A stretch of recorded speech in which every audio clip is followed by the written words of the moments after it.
Hello and welcome to this episode of Ron's Reviews. Today we're here with Open Organization Ambassador Ron McFarland, and we're talking about leadership. We've been talking a lot about leadership in the open organization community lately with the launch of our new document, the Open Leadership Definition. And today Ron's going to walk us through a little bit of work he's done both recently and less recently on the notion of leadership, specifically adaptive leadership. And the way that adaptive leadership can help leaders understand and respond to the team's organizational culture. So Ron, I want to thank you for being with us here today, and I'm looking forward to our conversation. Thanks a lot. Very good, Brian. And also, of course, this is the concluding part of our talking about loose cultures and tight cultures. That's right. So you've got several issues here going on. I want our open leader to be able to address tight cultures as well as loose cultures, because they're a different type of group, and they respond differently, and they're motivated differently, and because they're working in completely different working environment, their social norms are different. Absolutely. And so Ron's presentation today combines work from two books, Rule Makers and Rule Breakers, and the practice of adaptive leadership, both of which he's reviewed for the Open Organization on opensource.com. And you can see those articles on opensource.com. We'll make sure that we have links to them in our show notes. So Ron, why don't you talk us through what you're thinking about adaptive leadership and organizational cultures? Okay, very good. Okay, have a look. This is just my opening page. I call this presentation Addressing Open Challenges in Both Tight and Loose Cultures. Now, what we're trying to do here, Brian, is I'm trying to make something very, very complicated. I'm trying to make it very, very simple. For example, there's all kinds of challenges that we face, but what I want to do is I want to define them in two specific groups. One is an open challenge, of which you really don't know, you don't have a lot of expertise, and you have to work hard to let's say address those challenges, and what I call technical challenges, of which when the challenge comes up, you pretty much have seen that type of problem before and know how to address it. So you've got that separation. And also in cultures, I'm trying to make it here again. This is based on the research from what's her name, Michelle Gilfan's book on, here again, Rule Breakers and Rule Makers. Her book, basically, she's trying to do that same, she's trying to simplify a very, very difficult topic, which is cultures. Okay, now, here again, addressing open cultures. Now, this is, what I'm doing is I'm exploring an action plan to address challenges with no clear solution. So there could be many solutions out there, and you of course, you want to work for the very, very best one. So imagine this little example. Of course, I was in sales training for a long time.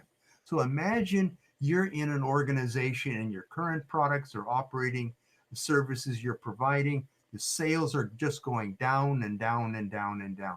Well, what you've got to do is you've got to find out, why are they going down? So that's, here again, I know I've got a problem because my sales are going down.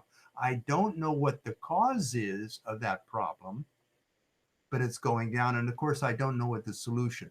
Once I find the cause, then I can move to the solution. So that's an example of an open type of challenge. Okay, here I've got technical challenges and open challenges. So I want to explore an action plan to address challenges with no clear solution. Okay, now let me define these a little bit. So I've got a little table here.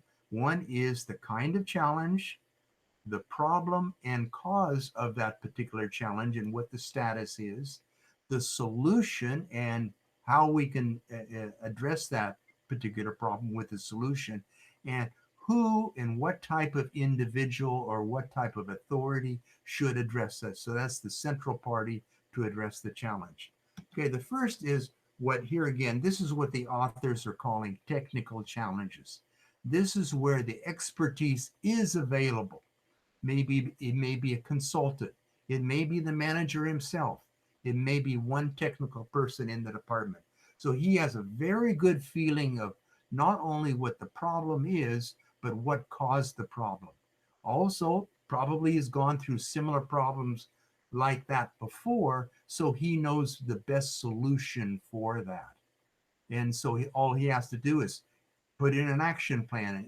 And the central party to address this challenge, he's a guy with authority, he's a specialist, and he knows it. And this is ideal, Brian, for our tight culture. Tight culture people, they love to just sit back and have people tell them what to do. Right. The rules are clearly defined. The pathway is clearly defined. The expectations are clearly defined and explicit. That's right. That's why they don't want to do a lot of brainstorming and stumbling around. They like a very clean action plan with schedules and procedures and rules in place. And here again, this is what the Japanese like, and I've been living in an environment like that for a very, very long time. But when it comes to a technical challenge, let's go to an open challenge. Let's look at the next one. This is partly technical, so we know some of the problems and we know some of the reasons, the causes for this. This is partly technical and partly open. So, for example, we know what the problem is, we know what caused the problem, but we just don't know the solution, the best solution. For example, in my sales example, I know that our sales are going down. I know it because our prices are high in comparison to competitors. I don't know if we should be lowering our prices. Maybe we should hire more salesmen to get better presentations. Maybe we should be doing more advertising. So here again, I don't have a clear understanding of what the ideal solution would be. And here what you've got is you've got the authority, but also you've got to bring in your stakeholders. And this is where our collaboration comes in. This is where discussions come in. And here again, stakeholders, those are the people that are really most impacted by our problem. And we want to get them in the room and we want to discuss this. And this is where, Brian, our open leader definitions come in, because those definitions are going to arm our leader with exactly how to address these particular problems. Mm-hmm. Mm-hmm. And the last one here is the most challenging. This is a complete open challenge. We know we've got a problem. It's very, very vague, or it could be an opportunity, but we don't know if it's a big opportunity or a very, very simple opportunity. Here we're working on, here again, we don't even know what we want to address, and we don't know what the causes are either. So obviously, if we don't know the problem in detail, we don't know the causes of that problem, it's very, very difficult for us to come up with solutions. So first we clarify what the problems are and the causes of those problems, and then we can start moving to solutions. And this is where the discussions really have to take place among our stakeholders. And as I mentioned just a minute ago, I've got a note here. This is where the open definitions, open leader definitions that we've been working on. We've been working on for what? A couple months now, I guess. Right. That's right. Yep. And that will be out soon. Is that right? That's right. It's out now. Oh, okay. So armed with those definitions, we can actually use it right within this presentation, because here again, I'm giving situations where those definitions can be applied. Mm-hmm. Mm-hmm. And getting back to my little example there, little example of sales, here again, we don't even know why our sales are going down. We don't know if it's a pricing problem. We don't know if it's a competitor problem. So we've got to really, really do some market studies to find out what our problems are and what the causes of those problems are before we can start going into a solution. And here again, this is a culture where your loose culture really shines. Getting back to my article, right? Your loose culture likes this dynamics of discussions. They like kicking ideas around. They like futuristic type of adventures. So this is more a loose culture environment, as opposed to what I mentioned a few minutes ago, that tight culture that just wants a lot of rules to work with. Right. Right. This Okay. this type of this type of organizational actor likes the ambiguity, likes the uncertainty, likes the undefined problem because they like coming up with the solution. Right. So That's right. They yeah. like that exploratory, let's say, environment to work in. Right. Right. Right. Okay, moving on. Here I'm going to define, people have to fully understand someone who has formal authority is different for someone who has informal authority. And of course, it all ties into open leadership. So for example, some people they can be the boss and just have the authority to act to do something. In other cases, you have, for example, the desire to do something, but they're not really told what to do. In both of my jobs, actually, over my career, whether it be sales or sales training, I really had to develop those jobs. My boss really didn't tell me to do things. They gave me guidelines and problems, and then I addressed the problem. So I was more on this desire to act side on this. But imagine these three type of people.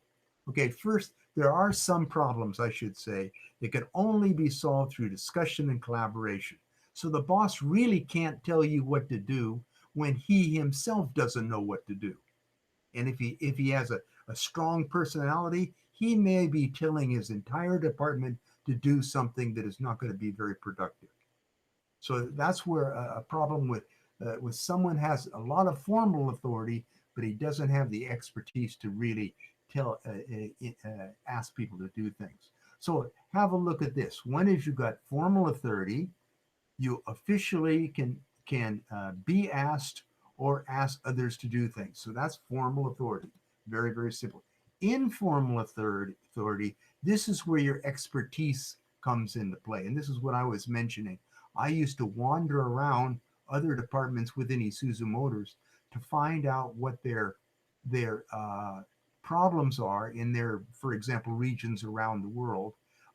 For example, are they having problems with sales? Is the sales a salesman problem? Is the salesman making contacts? Is he giving presentations? Does he know the features on the product? Can he compare our products with the competitors and such? So I used to informally talk to other departments, and those people would ask requests of our customers, obviously our dealers, and let the dealer ask us for support in various training problems. So I worked in an informal environment pretty much throughout my career. My bosses really, after the fact, they approved of what I was trying to do. And the last is our open leader. And here again, Brian, this gets into our definitions. Our open leader, he has to facilitate all these things. So he's got to facilitate the discussions. He's got to get the appropriate people in the room. He's got to start collaborating. He's got to be inclusive for various different kinds of groups that can play a role in such. So often without formal authority, right? Often without what the sometimes first without any formal authority. right. Like maybe for example, at the early stage, you're just discussing things, so you really don't have a budget yet. And maybe you're going to get up to a point where you want to study it a little bit more. You want to bring in a little bit expertise. Sometimes you might have to go to authority to get a budget just to continue to carry on to study. You haven't really gotten a project going. You're just studying, is there going to be a project? And it might require a budget. You might have to go to someone with authority simply for a budget. And so a lot of low-level people, they have a small budget anyway, and they can do these things. But here again, I'm still at this very much informal level. Okay?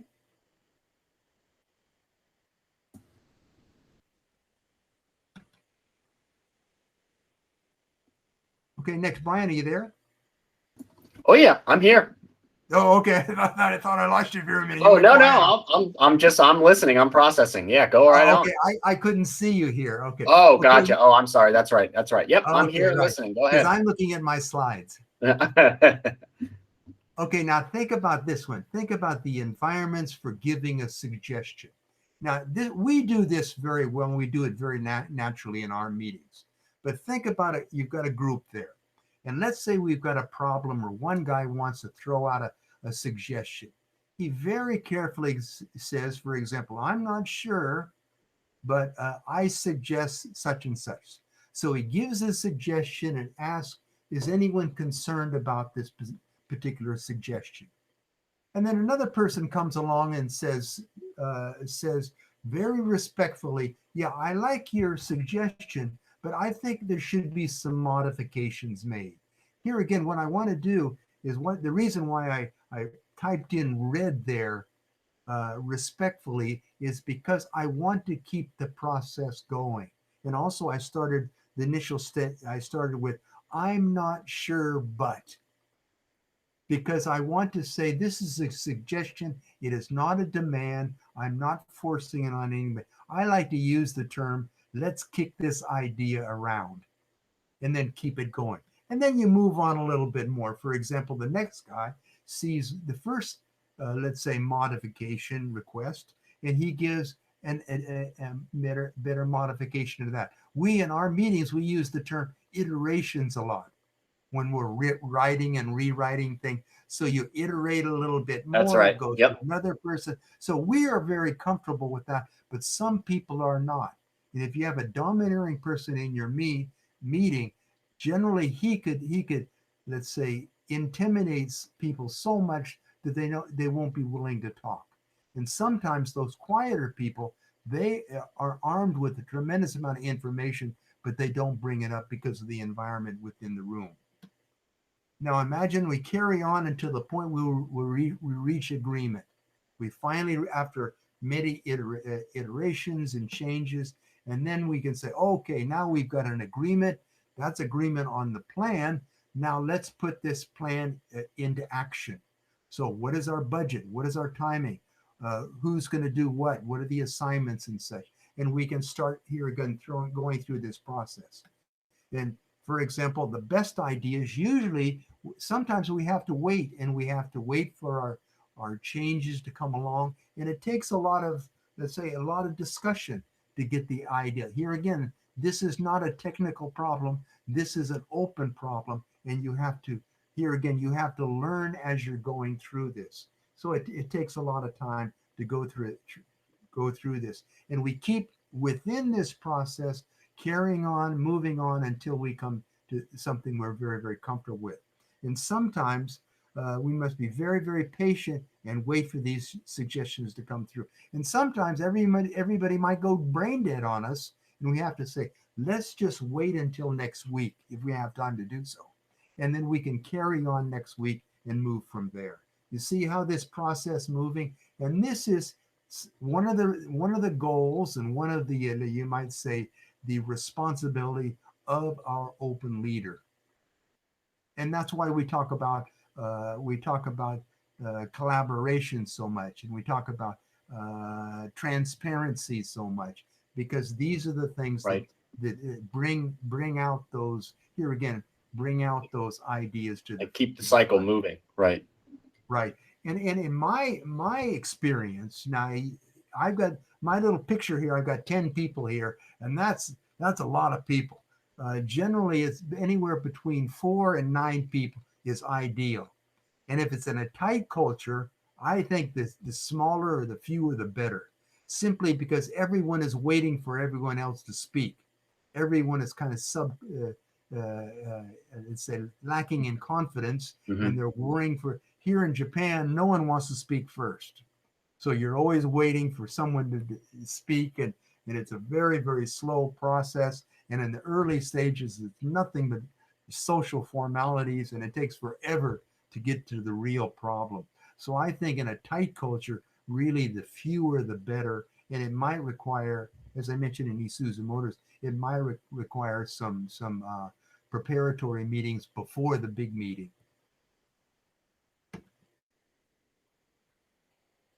Now, here's an example of what our open leader really has to control.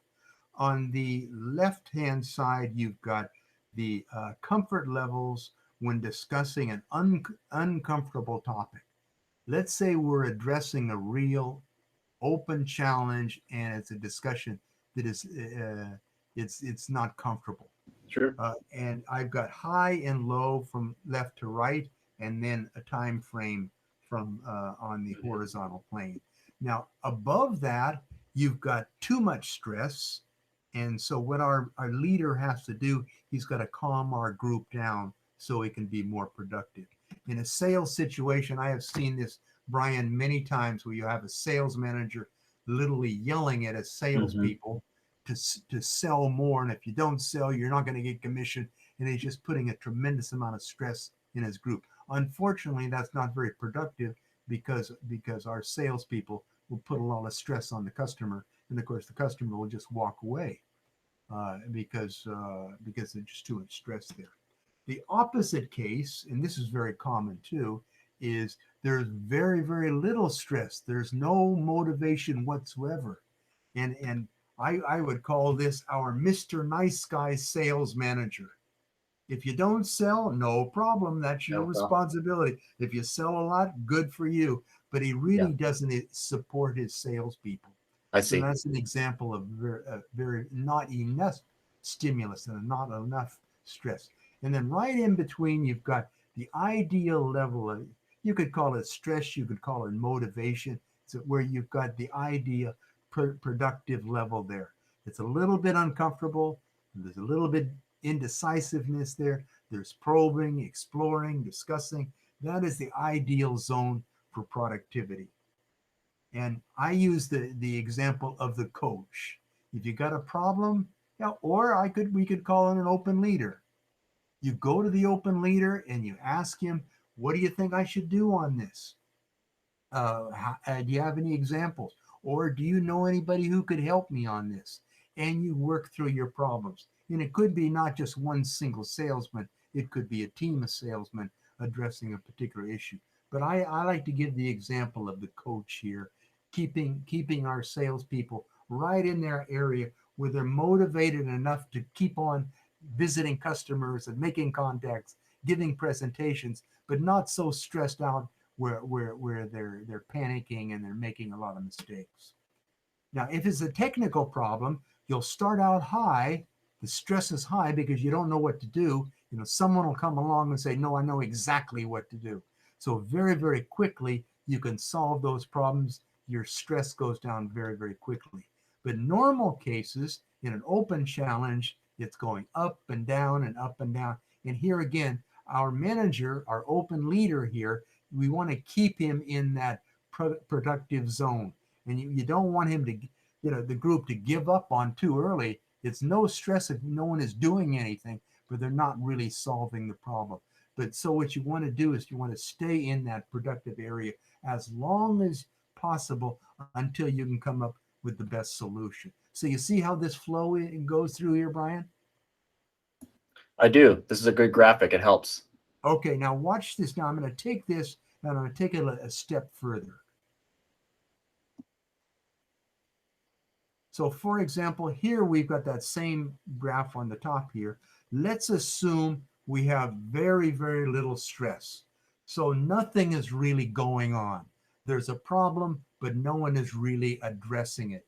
So what does our open leader do? He's got to heat up the group. He's got to motivate the group.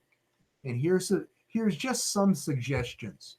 These are suggestions, and here again, one or two may be enough, and maybe they could come up with other ones. So what we want to do is increase the heat when it's too low, or increase the stimulus when it's too low. So I want to draw attention to real tough problems. So I want to, sometimes people are hiding the problems. If you can expose the problem, it makes it easier, and then you can start to address it. And it brings up that, so I can achieve that. So it's bringing up here again the stress from very, very low level. I should say motivation instead of stress. Stress is a bit of a negative word, but anyway. And I want to give people more responsibility by asking direct questions. What do you think about this? What do you think about that? Have you thought about this idea? Have you thought about that idea? As opposed to they haven't been thinking about it at all, because here again, there's not a lot of motivation there. I can bring up conflicts to the surface. Sometimes the two people are not really comfortable with each other, both of them will go quiet. And it goes like that for the longest time. They're both quiet. They both have a problem, but they don't want to bring it up. But if our leader says, listen, we've got a bit of a conflict here, I would like to bring it to the surface and discuss it. So maybe that might be the solution. Others, I'll go through this very quickly, highlight avoiding responsibility, highlight people blaming others as opposed to attacking the problem, highlight people giving quick fix measures that will fail. Sometimes we have, what is the expression? The Band-Aid approach. Just do this and forget about it. Right. And you know it, and you know it really doesn't solve the problem, but it kind of, or another expression is kicking the can down the road. I've heard that one before too. Yep. Yeah, just postpone it for the future and let someone else worry about it. Right. But anyway, those are the examples of too low a stress. What about too high a stress? Now here again, this is a different challenge. A too high is just, here again, now I want to cool things down. I want to get people to be more relaxed so they can be open to find various problems. So here I want to decrease the heat when it's too high. For example, I can address easy problems first to generate some successes. So when everyone feels like they're working too hard, but nothing is being achieved, work on very, very simple things that can be achieved. And we can, here again, we can motivate people from that achievement. The next is explain certain things positive. Sometimes you can take a negative sentence, put it in a positive spin, and make it a little bit more comfortable for the people to address. And ask members to explain the counterparts. For example, let's say you and I, Brian, are discussing things. You have a very, very strong opinion of something. I've got a strong opinion of something. And I should repeat what I think your thought is or your concern is. Me delivering your thoughts back to you, and then you can confirm it and we can discuss it. For some reason or another, it brings down the stress level when I'm speaking in terms of the other person's issue. You can break down the problems into very easy tasks. Sometimes the problem is so overwhelming that everyone just freezes. Well, if you take that problem and break it down into little, let's say, doable tasks, it's the old expression, how do you eat an elephant? A piece at a time, that kind of thing. And you can postpone extremely different problems temporarily into the future. Slow down opinions and ask for confirmation more. Instead of having, here again, if it's a loose culture where everyone's talking and you've got all these problems, there are just too many problems, what you can do is take it away from being all concurrent all at once and make it sequential, one at a time, and confirm it one at a time. And that may bring the temperature down a little bit. You can, of course, have breaks, tell jokes, tell stories, do some physical exercises to cool down the group. Those are all methods you can do. But Brian, this is really the job of our open leader. And this is where our definitions are really going to kick in and play. Right. Role. I can see where they'd be helpful here. Yeah. Yep. So you'd see where this is where our collaboration, we talked so much about collaboration. This is where inclusivity comes into play. This is where accountability, or what was the other one? Transparency. Transparency. That's what I was thinking. That's where they all come into play. So armed with that, here again, our open leader is going to keep his particular team within that productive stress zone. Yep. And that makes sense. That is my presentation, Brian. That's interesting. It makes me think of why not throw another book on the pile? We're already talking about two different ones, but I was thinking of Accelerate by John Kotter. I don't know if you've read that, Ron. No, I don't know that one. Yeah, I recommend it to you if you're interested in I think it's a nice follow-up to what you're talking about here. Kotter basically argues that organizations can't be optimized either for innovation or execution and efficiency.